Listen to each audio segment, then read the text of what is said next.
میاں بیوی گاڑی کے دو پہیے ہوتے ہیں اور اگر بیویاں دو ہوں تو میاں رکشہ بن جاتا ہے۔ ایک بہت کمزور شخص ہسپتال میں کسی کو خون دینے گیا۔ ڈاکٹر نے ابھی خون نکالنے کے لیے نالی ہی لگائی تو وہ بے ہوش ہو گیا۔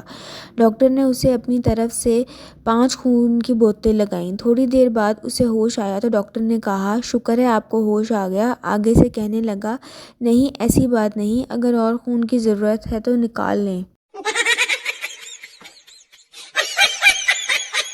ایک ہندو مسلمان ہو گیا۔ ہر کوئی مبارکباد دے رہا تھا۔ جب پٹھان مبارکباد دینے گیا تو ہنس پڑا۔ کسی نے پوچھا، "کیوں ہنسے ہو؟"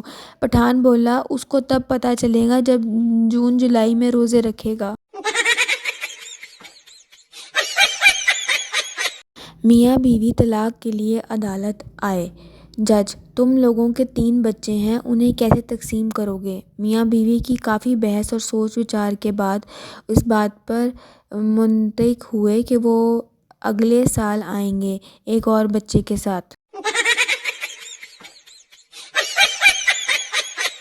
ایک شخص اپنے بیٹے کو پیر کے پاس لے گیا اور اس سے کہا، "میرا بیٹا چور ہے، چوری سے چھٹکارا پانے کے لیے ایک تعویذ چاہیے۔" پیر نے تعویذ دے دیا، "انشاءاللہ اب کوئی چوری نہیں کرے گا۔" باپ اور بیٹا گھر واپس جا رہے تھے۔ بیٹا بہت آہستہ آہستہ چل رہا تھا۔ والد بہت خوش ہوا۔ والد نے بیٹے سے پوچھا، "جسم میں کچھ بہتری محسوس ہو رہی ہے؟" بیٹا بولا، "پیر صاحب کے جوتے بہت تنگ ہیں۔"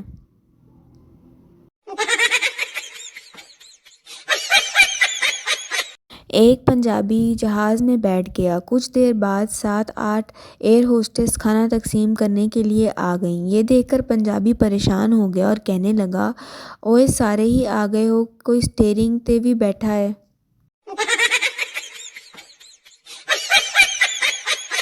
کالج کے فنکشن میں سب نے گانا گانے کے لیے مجھے کھڑا کر دیا۔ میں نے بھی قومی ترانہ پڑھ کر سب کو کھڑا کر دیا۔ ایک سردار کے ہاں جڑواں بچے پیدا ہوئے تو وہ پوری رات سو نہ سکا۔ کیوں؟ کیونکہ وہ ساری رات یہی سوچتا رہا کہ ایک بچے کا باپ تو میں ہوں، دوسرے کا کون ہوگا؟ ہم لوگ پنجابی ہیں، ہم یہ نہیں کہتے "آئی ڈونٹ کیئر"، ہم سیدھا کہتے ہیں "ساڈی جُتی نوں بھی پرواہ نہیں"۔ پیپر میں سوال آیا کہ چیلنج کسے کہتے ہیں؟ میں نے پیپر خالی چھوڑ کر نیچے لکھ دیا کہ اپنے باپ کی اولاد ہے تو پاس آ کے دکھا، اٹس کالڈ چیلنج۔ رات میں ایک مشاعرے کی محفل میں ایک شاعر اپنا کلام سنا رہا تھا۔ اسی دوران ان کا ایک اعلان ہوا کہ اشرف بھائی جہاں بھی ہوں فوراً اپنے گھر چلے جائیں، ان کی اہلیہ ان کا انتظار کر رہی ہیں۔ اشرف بھائی اٹھ کر جانے لگے، تبھی کچھ دور بیٹھی ہوئی ان کی بیوی بولی، "بیٹھ جاؤ بیٹھ جاؤ، میں دیکھ رہی تھی کہ مشاعرے میں ہی ہو، کہیں اور تو نہیں ہو گئے۔" ایک مریض دوسرے سے، "ڈاکٹر پرچی پر ایسا کیا لکھتے ہیں کہ صرف میڈیکل سٹور والا ہی سمجھ پاتا ہے؟" دوسرا مریض، "لکھائی تو سمجھ نہیں آتی لیکن مطلب یہی ہوتا ہے کہ میں نے لوٹ لیا ہے، اب تمہاری باری ہے۔"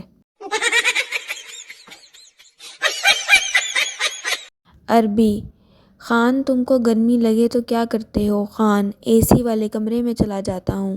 عربی: اگر اور بھی زیادہ لگے تو کیا کرتے ہو؟ خان: تو میں اے سی کے آگے کھڑا ہو جاتا ہوں کہ کسی کو ہوا تک نہیں آنے دیتا۔ عربی: اگر اور زیادہ گرمی لگے تو؟ پٹھان: تو پھر اے سی کو آن کر لیتا ہوں۔